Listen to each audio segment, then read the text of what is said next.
Hey, salut tout le monde, j'espère que vous allez bien. Je vais vous présenter un petit produit assez sympa que vous allez découvrir dans cette vidéo qui vient tout juste de m'être envoyé par la marque OBS Bot.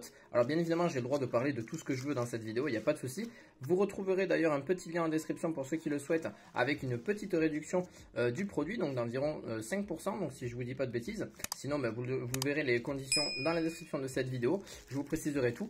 Alors pourquoi je vais vous parler de cette caméra? Alors c'est une caméra, c'est une webcam tout simplement qui tape plus petit que ce que j'ai juste devant moi. Donc je vais vous montrer un petit peu exactement ce que j'ai. Donc c'est une webcam qui me filme régulièrement. Donc là par exemple j'ai cette webcam là qui est une webcam Brio de chez Logitech, mais qui n'est pas la plus performante. Encore une fois parce qu'aujourd'hui il y a beaucoup d'autres modèles qui se font beaucoup mieux et qui sont aussi plus attractifs en termes de prix. Donc c'est ce qu'on va voir dans cette vidéo, voir si c'est un petit peu mieux en termes d'image, en termes de vidéo et surtout en termes de son. Est-ce que le son d'une webcam est mieux ou pas, ou est-ce qu'il faut un micro externe, etc. pour vraiment avoir quelque chose de performant. On va voir un petit peu les contrastes, on va voir un petit peu le logiciel, s'il y en a un bien évidemment. On va voir tout ça. Donc normalement elle est censée filmer en 4K. Alors combien d'FPS? Normalement 30 ou 60. C'est ce qu'on va voir parce que même moi je me pose la même question que vous. Je n'ai pas voulu me spoiler. Donc on va aller voir ça directement. Alors je vais faire le déballage juste après. Donc bon, pour la petite ouverture, j'ai ouvert un petit peu le paquet. Alors hop, on va l'ouvrir juste ici. Si j'y arrive. Avec une main c'est un peu moins pratique. Mais n'hésitez pas à mettre un petit pouce bleu et à vous abonner à cette chaîne au passage. Pour ceux qui le souhaitent. Vous avez un petit QR code ici. Donc petit OBS Bot, c'est génial parce qu'on a déjà le joli packaging, franchement honnêtement. Bon, vous avez la notice juste ici. Bon, en général, la notice, on la verra un petit peu plus tard. Mais généralement, j'en ai pas forcément besoin parce que c'est assez classique après comme type de caméra. Vous avez la notice ici. Ensuite, au niveau du petit paquet, on a déjà deux types, donc de quoi poser la petite caméra. Donc déjà ceci, assez lourd, ouais, assez léger, mais au moins bien prenant pour bien poser la caméra. Et alors, comment se pose la caméra? C'est assez bizarre parce que je cherche justement de quoi l'accrocher. On doit pouvoir normalement l'accrocher. Oui, normalement. Si je vous dis pas de bêtises, parce que même là, moi-même j'ai un doute, vous voyez. Mais il y a encore un petit paquet juste à côté, donc on va voir ça. Ça doit être sûrement le câble. Ouh, c'est assez lourd. Ah ouais, je pensais pas que ça pesait un peu. Ouais, ça pèse un petit peu. Donc on a un petit film plastique ici que j'enlèverai par la suite pour avoir la qualité. Et donc là, tout ça, il y a un USB-C, bien évidemment. Donc là-dessus, vous êtes vraiment tranquille. Juste à connecter en USB-C ou en USB sur votre... Ah, c'est aimanté. Oh, c'est génial. Oh, c'est génial. Alors là, comparé à la Brio que vous voyez juste là, c'est complètement différent. Parce que celle-ci, elle est vraiment, elle peut se dévisser, enfin, elle se clipse en fait. Celle-ci, c'est vraiment aimanté. Alors ça, c'est vraiment bien pensé pour le coup. Parce que vous pouvez après modifier un petit peu l'inclinaison. Alors l'inclinaison, ça se fera directement sur l'écran. Donc là, on peut imaginer que je mets ma petite caméra ici. Donc il y aura des tests, mais vous verrez pas forcément ma tête. Mais voyez, regardez. Hop, directement ici. Bon, vous voyez, les chats ont un petit peu touché les mousses acoustiques qu'il faut que je change. Mais vous voyez, hop, voilà. Et elle se pose là. Bon, après, on peut le mettre plus ou moins haut, où on veut, etc. En fonction de l'inclinaison que vous souhaitez. Mais c'est quand même bien plus petit que ça. Donc, à voir ce que ça donne au niveau de la qualité. Je vous dis sincèrement, je suis moi-même stupéfait de voir ce que ça donne. Et aussi de voir un petit peu les résolutions, les FPS, les contrastes, etc.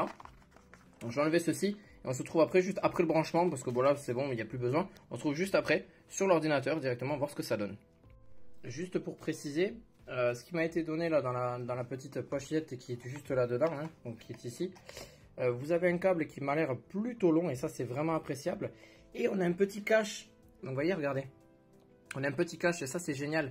Donc ça permettra d'avoir quelque chose de relativement sympa pour cacher en cas si vous voulez pas vous montrer, etc. Ou si vous pensez que vous faites pirater ou je ne sais quoi, et bien hop, vous avez de quoi vous cacher justement. C'est aimanté en fait, vous pouvez l'enlever et le remettre. Voilà, bon, c'est à votre guise. Bon, après il faudra pas le perdre parce que malheureusement ça c'est un truc qu'on peut perdre, mais vous le mettez ici à la rigueur à côté de l'aimanté. Donc pour ceux qui préfèrent un USB pour pas l'avoir que en USB-C, parce que là c'est USB-C vers USB-C, et on a ce petit adaptateur qui se branche directement sur l'ordinateur pour ceux qui le souhaitent là-dessus.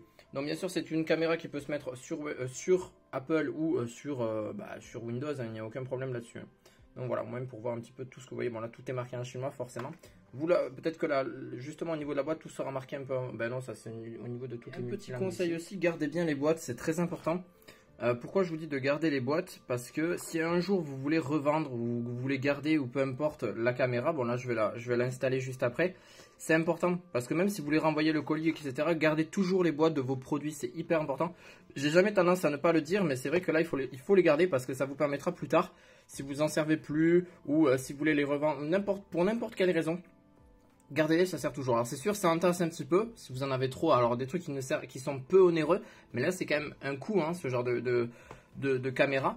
Donc faites bien attention et je vais l'installer directement sur le logiciel OBS juste ici. Donc là par exemple, sur mon petit logiciel qui est juste là, on va le démarrer. Alors sur OBS Studio, je peux vous montrer comment ça marche directement. Donc là vous voyez mon petit doigt ici. Faites pas attention à ce que vous voyez là. Alors par contre, pour ajouter par exemple, quand vous voulez ajouter une nouvelle scène sur OBS, bah, c'est assez facile, hein, en soi c'est pas très compliqué. Donc là si par exemple vous voulez ajouter un petit capture vidéo ou alors, parce que là ça dépend comment c'est fait, mais normalement c'est capture de vidéo. Donc là vous mettez, là, par exemple là vous renommez, c'est OBS Bot Meet 2. Hop, OBS Bot Meet 2. Hop, et voici, tac.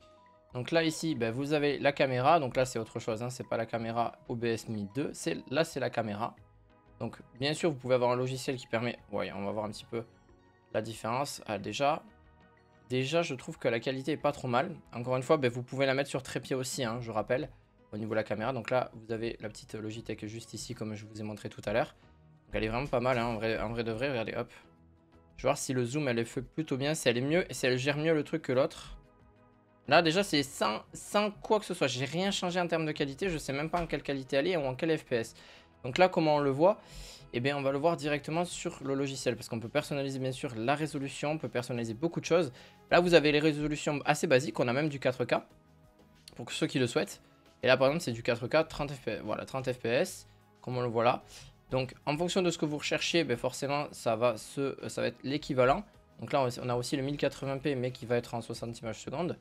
Donc là ça va être beaucoup plus fluide, quelque chose qui va être déjà beaucoup mieux. Les deux caméras que vous voyez, donc là je vous montre un peu rapidement, mais là vous en avez deux. Bon là celle à côté, ben, elle fait aussi le 1080p. Ça a l'air de quand même mieux gérer. Alors en vrai c'est à peu près l'équivalent, hein. C'est à voir au niveau de la colorimétrie encore une fois, la différence. Donc là ben, forcément c'est pas avec le micro de la caméra, parce que là il est branché, mais je veux voir un petit peu la différence de ce que ça donne. Parce que les deux caméras que j'ai sont exactement, alors pas les mêmes, mais filment en 4K 30 images secondes aussi. Elles ont bien géré. Ah, quand même, ça gère plutôt bien. Là, c'est du 1080p, hein, donc c'est assez classique comme résolution. Je monterai un petit peu plus après pour voir les détails. Au niveau, par exemple, de plus proche, est-ce que ça gère bien? Par exemple, le flou. Là, je vais regarder sur des choses un peu plus écrites. Donc là, on voit un petit peu, vous voyez, hein, c'est ce que vous voyez un petit peu plus près. Et là, si on fait... Est-ce qu'elle fait le zoom elle-même? Où est-ce qu'il faut? Ouais, je fais des tests, hein, je regarde un petit peu aussi parce que vraiment c'est tout nouveau.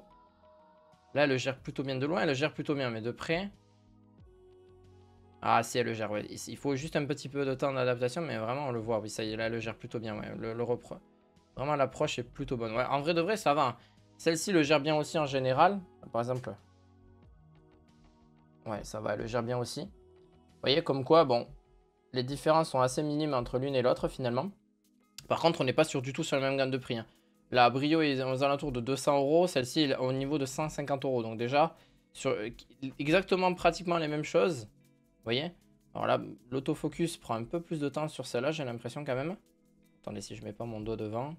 Voilà, en fait, il faut pas que je mette mon doigt devant parce qu'il doit y avoir sûrement des capteurs qui font que, justement... Mais bon, là, la caméra n'est pas vraiment droite non plus, hein. Voilà, c'est vraiment pour vous faire un test complet. Si je change un petit peu... Alors, parce que j'ai mis... deux caméras et ces deux caméras vont me servir pour une prochaine vidéo où je vais monter un ordinateur justement. Waouh, j'ai spoilé la prochaine vidéo, incroyable. Juste une dernière chose avant qu'on se laisse là, parce que bon, je vais voir un petit peu si on peut pousser un petit peu plus. Alors bien sûr vous avez des logiciels aussi qui sont possibles, hein. Là j'ai juste envie de tester au niveau vraiment de façon claire, nette et précis au niveau de celle-ci, et je vais voir en 4K ce que ça donne. Alors bien sûr l'écran va être beaucoup plus grand, donc là on aura que du 30 images secondes bien évidemment là dessus. Alors vraiment un côté basique, mais je trouve que... Est-ce qu'elle... Ouais, elle le gère aussi bien aussi le 4K. Après, il faut voir sur des... Bon, faites pas attention à la poussière. Je regarde un petit peu ce que ça donne sur un écran ou sur un objet, par exemple. Vous voyez, ça, c'est ma petite Go XLR. Bon, il faut que je nettoie, hein. En vrai, on voit plus... C'est dingue, on voit plus les choses là, ouais. Au moins, vous voyez mon setup, entre guillemets. Bon, il faut que je range certaines choses, hein. Donc là, il n'est pas du tout rangé. Bon, on voit que c'est ça, là, clairement. Mais faites pas attention à ça. Mais en vrai, ça va. Franchement, c'est plutôt stable. Je m'attendais vraiment à quelque chose de bien fait, mais à la fois qui n'était pas autant poussé. J'avoue que par contre, ce qui me stresse un peu, c'est l'autofocus qui me prend vraiment du temps. Donc, à voir au niveau des positions. Bon, là, par contre, on est sur quelque chose de beaucoup plus grand, hein. Donc là, vous voyez, hein, donc là, on est sur du 4K. Et au niveau de la grandeur de la caméra, ici. Bon, bah écoutez, nous, on va se laisser là sur cette vidéo. J'espère qu'en tout cas, ça vous aura plu. N'hésitez pas, pour ceux qui veulent, un lien en description, de vous commander cette caméra. Parce que franchement, ça peut être vraiment bien. Elle est largement plus fine et plus petite. Et en plus de ça, quand je dis vraiment plus petite, elle gère aussi bien qu'une caméra Logitech vraiment plus haut de gamme. Donc clairement, bah moi je vous la recommande. Ouais. Littéralement, moi je peux que vous la recommander. Donc n'hésitez pas, pour ceux qui souhaitent. En tout cas, vous avez tout l'unboxing, tout le test, etc. Et à me mettre un petit pouce bleu, à vous abonner à cette chaîne. On se retrouve très prochainement pour une très grosse vidéo qui arrive très prochainement. Je vous dis à la fois prochaine. Ciao, ciao.